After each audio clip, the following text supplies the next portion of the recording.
Welcome back to Brandon Sports Talk. In today's episode, I have the privilege to interview the two business owners of Hoop Boys Podcast, a basketball podcast. How are y'all doing today?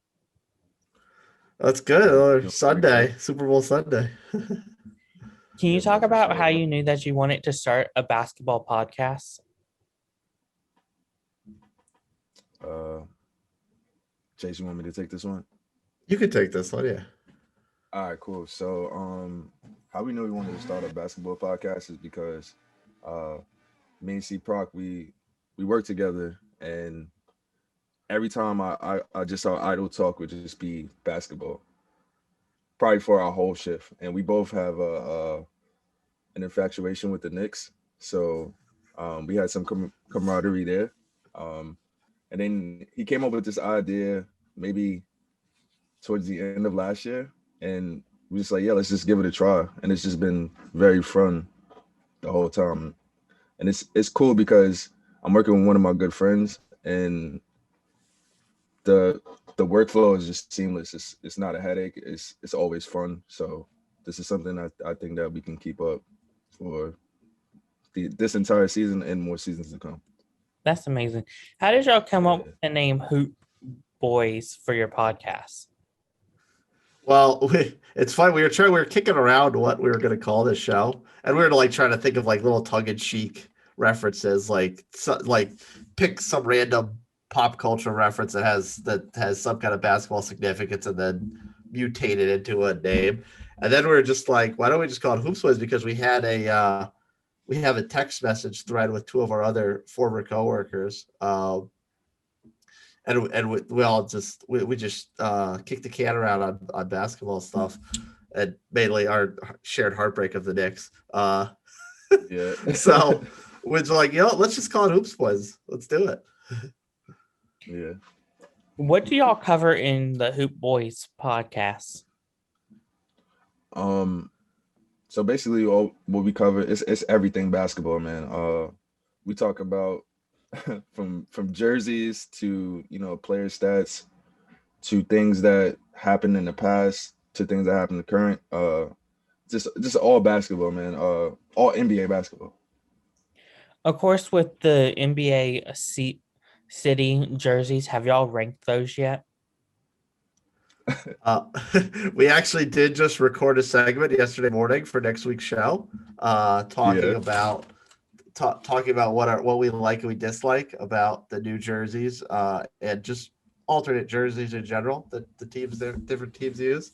So we did so much provide a number ranking, but we did kind of go in a little heavy on tearing the bad ones apart and glorifying the good ones. Yeah. Which ones did y'all rank like high in y'all's favorite? Um, I think for me, uh, I picked the Warriors, the Oakland jersey, like the old to the old Warriors jersey. I don't know if you've seen that one. That was one of my favorite city jerseys that came out this year. How about you, Chase? The ones I really like I do really like the Oakland one for the same reason. It's a throwback to the Antoine Jameson days. Back in the days when you didn't know who the Warriors were unless you actually cared about basketball, Right. because they were not very good. They were not a very good team to watch. That's true. Um, but the other one I did like is that red sunset cityscape Nuggets jersey. Um, Yes, that jersey's dope. that one, and for some reason, as much as I typically have a distaste for the Lakers, that baby blue Minneapolis throwback is Yeah. it's just so nice to see them run around. Yeah. Do y'all talk about college basketball and professional basketball, or only NBA? We've mainly stuck to NBA, but we do have a segment planned to record for next week's show with a college basketball insider of sorts, our own college basketball insider. We may not be big enough to pick up some ESPN talent right now, but we have our own experts that we could promote going head to head with anybody on TV. So we've got a little bit of college ball in store for next show. Yeah, for sure. Of course, with March Madness coming up shortly, do y'all plan on covering much college basketball whenever it comes to March Madness, or only sticking NBA? Um, I think we've decided maybe that college segment that we're about to record soon, maybe like a reoccurring thing. So I'm pretty sure once March Madness happens, we're gonna be definitely talking about it and uh talking about the swings, how college basketball is. But yeah, definitely we're gonna be talking about college basketball more often. Yeah, March Madness is such a huge event. It would be remiss of us to ignore it completely, especially because when you think about it, what is college's relationship to the NBA, but it's developmentally kind of. Yeah. So I mean, it is something we have to pay in mind too. So it's as James said, we definitely need to flip this upcoming insider segment into something bigger for tournament time and focus on that a little bit more. Yeah. What are some topics that y'all cover? Well, we did our jersey segment. On the last episode, we unveiled a New York Knicks roundtable to Right. talk about what we like about this current team and what we would do to improve it, and reminisce about some of our favorite memories. Since a lot of times the Knicks' good memories are few and far between. Um, and then we predict awards. We try to juice the fan interaction for mailbags when we can get something. So it's we kind of try to keep it moving a little bit. We don't want to be stagnant talking about the same topics every show. Yeah.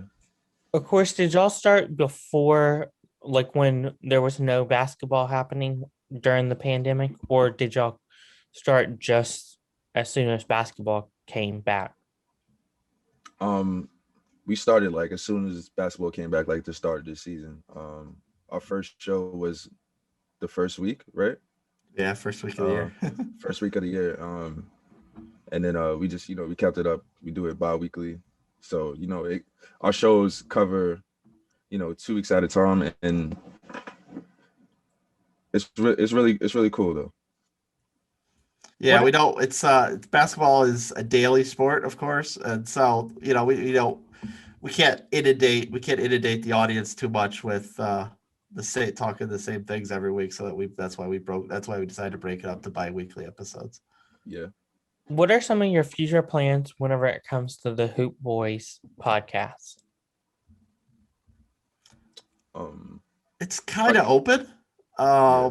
I mean, obviously, it'd be great to get enough of a following to be able to monetize it. Yeah, because we have our audio channels as well as video sidecar on YouTube. So it'd be great to build enough of a following to monetize it.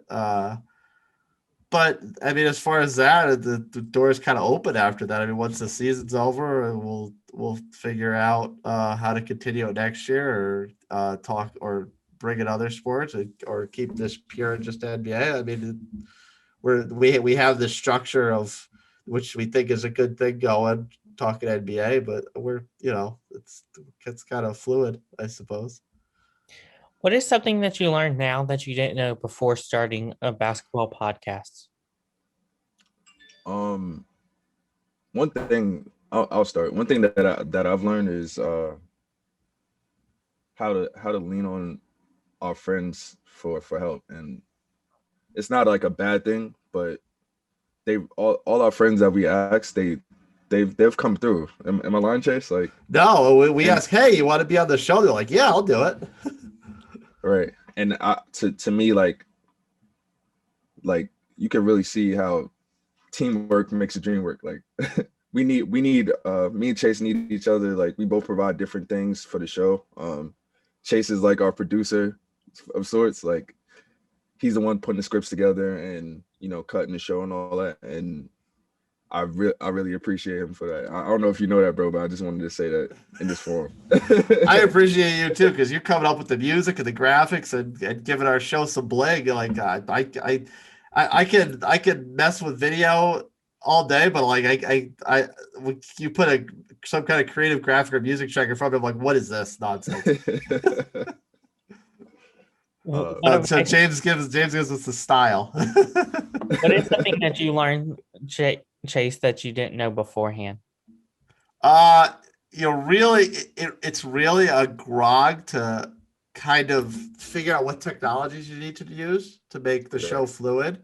Um, because we found that we were recording on this one site called Riverside, which was working very well, but recording the videos, pretty bulky videos, and the compressed video, like if or compared to if you're just going to use the video from Zoom, um, it it was a little trickier to manipulate, and sometimes we were recording the audio separately to kind of get a higher quality audio podcast for the Amazons and the Spotify's of the world, and that sometimes trying to sync up the video and the audio is a little rough, and I'm using Adobe Premiere Elements to cut this together, and it's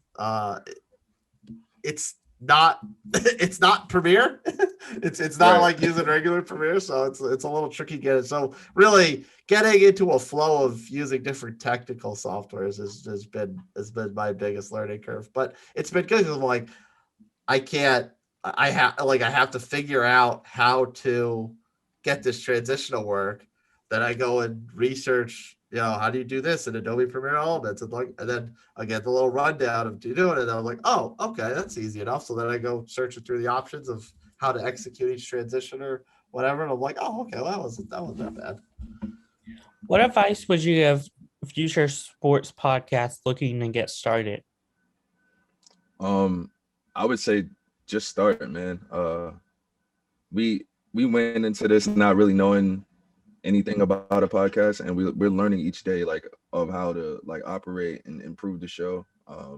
And also just be yourself. There's tons of sports podcasts, basketball podcasts out there, and we probably all spewing the same information, but it's how you dress it up. And people gravitate towards personality, so just be yourself, show your personality out there, and I feel like people will definitely gravitate towards your show. I'm gonna double down on that. The James's first point, just do it. Not to not to sound too Nike. Just do it. Just dive right in, head on. If you think you want to do it, just try. Again, there's a lot. Yeah. It's a little. The market is a little oversaturated with.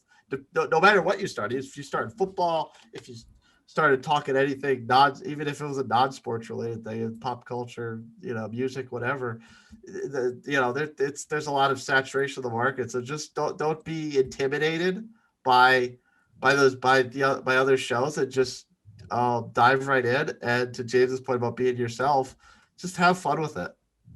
Right. I mean, you're not gonna be Joe Rogan overnight. Just have Yeah. fun with it, and it picks up, but just keep chugging out content, because that's the other thing. I mean, the market can be oversaturated, but if you just keep putting out your own original content, then you'll catch up eventually. That's wonderful Right. advice. Where can my listeners find you at on social media and podcast platforms? Social, we do have a Twitter and Instagram. Their Instagram, where we're putting out a lot of our video content, in clip form. They're both handles are Hoops Boys Pod.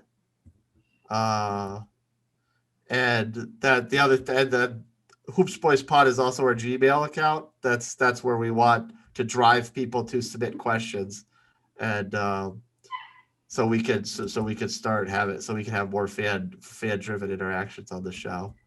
As far as listing platforms, we have our video channel on YouTube. I know I've had a little bit of an issue getting the Apple feed going, the Apple podcast feed going, but I know for a fact we're on Amazon Podcast, we're on Google Podcast, and we're on Spotify. For sure. Thank you again for your interview, and best of luck with Hoop Boys podcast. Oh man, thanks you, Brandon. Yeah, thanks for the exposure, and good luck with your own continued success of your podcast. For sure. Thank you. You can find Brandon Sports Talk on Facebook at Brandon Sports Talk, Instagram at Brandon Sports Talk, Twitter at Talk_Brandon, and you can find me on YouTube at Brandon Sports Talk. Don't forget to like, comment, and subscribe.